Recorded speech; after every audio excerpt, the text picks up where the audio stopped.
We're so proud of everybody here. In each of you, we see the true spirit of America. And we see a bit of ourselves too, because most of our stories trace back to moments just like this one.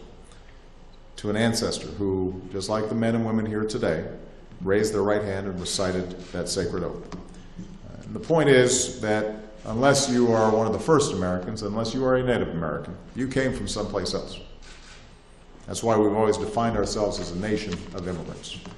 And we've always been better off for it.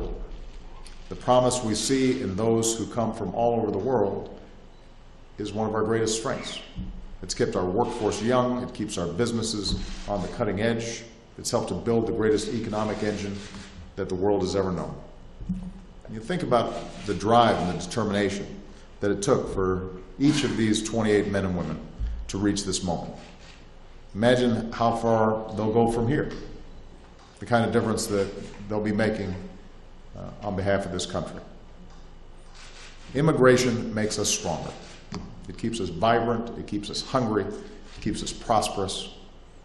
It is part of what makes this such a dynamic country. And if we want to keep attracting the best and the brightest that the world has to offer, then we need to do a better job of welcoming them. We've known for years that our immigration system is broken, that we're not doing enough to harness the talent and ingenuity of all those who want to work hard and find a place here in America. And after avoiding the problem for years, the time has come to fix it once and for all. The time's come for a comprehensive, sensible immigration reform. Now, a couple of months ago in Nevada, and then last month again in my State of the Union address, I talked about how Republicans and Democrats were ready to tackle this problem together. And the good news is that since then, we've seen some real action in Congress. There are bipartisan groups in both the House and the Senate working to tackle this challenge, and I applaud them for that. We are making progress, but we've got to finish the job, because this issue is not new. Everyone pretty much knows what's broken. Everybody knows how to fix it. We've all proposed solutions, and we've got a lot of white papers and studies. We just got, at this point, to work up the political courage to do what's required to be done. So I expect a bill to be put forward. I expect the debate to begin next month.